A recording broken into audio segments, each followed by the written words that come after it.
My family comes from villages along this side of the river.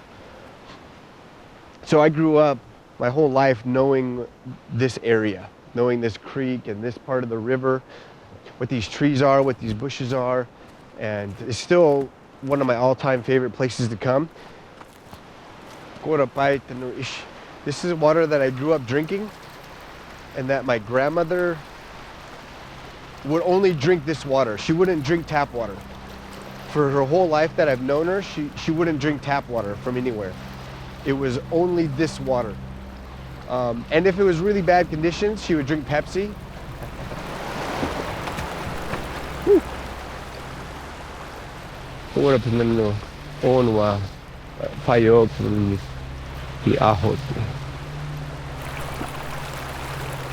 There was such a severing when the boarding schools and when the miners came and said, if you talk that, we're gonna beat you, or we're gonna kill you. That was real. My grandmother, she was shipped off to a boarding school. It's always one thing to hear that when you're sitting on the other side of the screen, but then when all of a sudden it's your grandma telling you, you don't need to learn this language, it's not gonna do anything but get you hurt. I'm not teaching you. Why would you say that? I really like it, Grandma.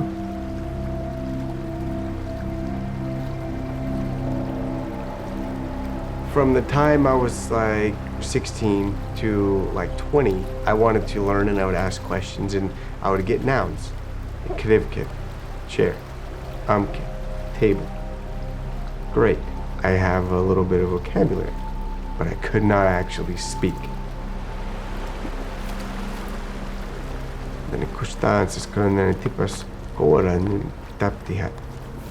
When she saw that my cousins and my brothers and sisters, that we were all starting to talk together and asking questions about it, and it's safe. They're not getting hurt. They're not getting beat. They're not getting threatened.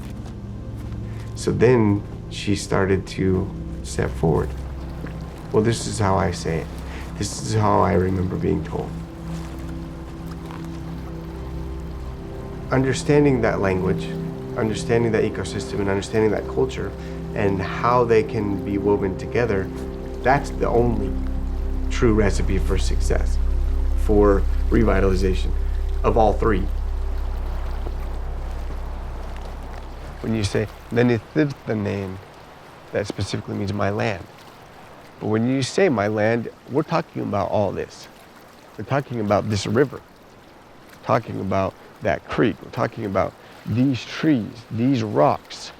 They're mine in a non-possessive way, meaning I have an obligation, I have a responsibility to these. My land doesn't just mean where I come from. It's not just this general area. It's all of where the people live that impacted how I survived. You won't know it until you come here and actually experience it for yourself. And that's kind of how the language is. If you're not actually experiencing it, speaking it, and feeling it around you, you won't actually know it. You'll just maybe know it, but you won't actually know it. Everything in a cultural, spiritual, and physical sense for Karuk people is centered around this river. And it's not just the Karuk people. From Klamath Lakes all the way to the ocean, all these people were connected, they were tied together, and they were bonded in that way.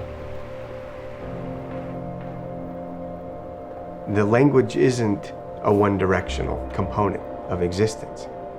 Sometimes where you're at can help you learn your language, can help you identify with your language, can help you reconnect with your language. That language came out of surviving there,